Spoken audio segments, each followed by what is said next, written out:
Dear boomers, the purpose of art is to wash the dust off our souls. This is today's journey through creativity and healing. That is a quote by Pablo Picasso. Every day, we wake up and face a world filled with pressure, deadlines, obligations, traffic, road rage, noise, and a constant hum of do more, be more, earn more. And in this whirlwind, something precious begins to erode our inner peace, our joy, and our clarity. That erosion is what Pablo Picasso calls the dust of daily life. But there is a remedy, and it's a timeless remedy. Picasso said, the purpose of art is washing the dust of daily life off our souls. Now, in today's video, we're going to explore how art in all of its forms is more than decoration. It's salvation, it's healing, and it's a path back to ourselves. Let's talk about the dust, shall we?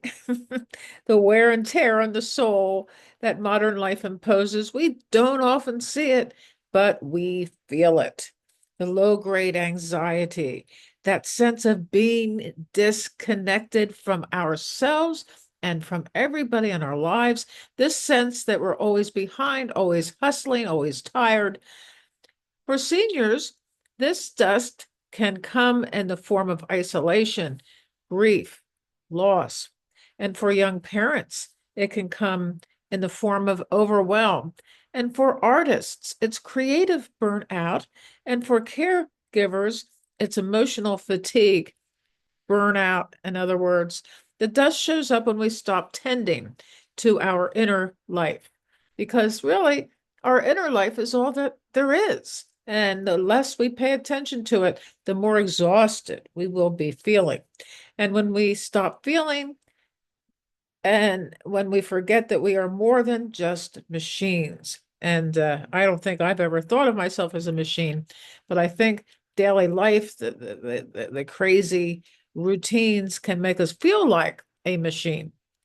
So let's talk about art, not just the kind that hangs in museums. I mean, the art and the act of creation. Art is the sacred pause. It's what happens when we take a moment to express ourselves without judgment, without comparisons, without any agenda at all. And when we create for the joy of it, we create for the joy of it, not the outcome. When a retired man picks up a guitar for the first time in 40 years, or when a widow finds peace in painting her memories, or when a child draws their dreams in crayon and doesn't care if it's good, that is art. That is soul washing. Art returns us to the very present moment, the now. And in that now, the dust doesn't stand a chance. Neuroscience supports what Picasso knew many, many years ago. Engaging in artistic expression has measurable effects on our brain. It reduces cortisol, the hormone associated with stress. It increases dopamine, the feel-good neurotransmitter. Art therapy is now a cornerstone in healing programs for PTSD, Alzheimer's, depression, and chronic illness. Art activates the parasympathetic nervous system, our body rest and restore mode. It opens up access to parts of ourselves that words can't always reach. In a world that demands productivity, art invites presence of mind, presence of being in the present moment. Art enables us to find ourselves and lose ourselves both at the same time. That's a quote by Thomas Merton. So many of us say, I'm not creative, or I can't draw, I can't write, I can't speak in front of people. But creativity is not about talent. It's about truth, your truth. You don't need a gallery. You don't need a studio or a degree. You need permission that you give yourself. Permission to make bad art, silly art, healing art, honest art. You need to create like no one's watching because they aren't. They're too busy dusting off their own souls if they are knowledgeable or um, tuned in enough to do that. Here are some soul washing tools you can begin today. Grab a sketch pad,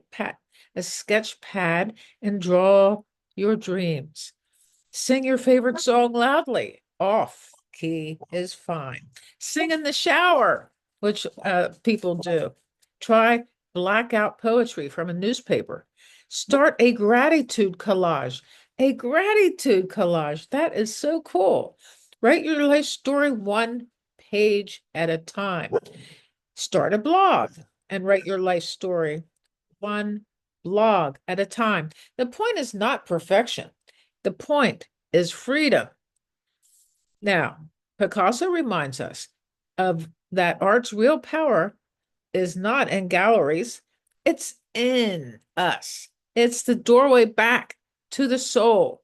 In a fractured world, this is no small thing. Art is not separate from life. It is a life distilled. It is joy remembered. It is healing reimagined. And when you create, you become whole again. You become present. You begin once more to wash the dust away. So today and every day, make something, not because it's practical, not because it's essential. The soul needs beauty. It needs you to look upon your life with gratitude and a joy for life. It needs story. It needs color and rhythm and movement. Do not deny it. Please do not. So, thank you for joining me today. And the Dear Boomer membership community is now open, and I will leave a link in the description below for you to join us as we create joyfully our next adventurous life that we have. Peace.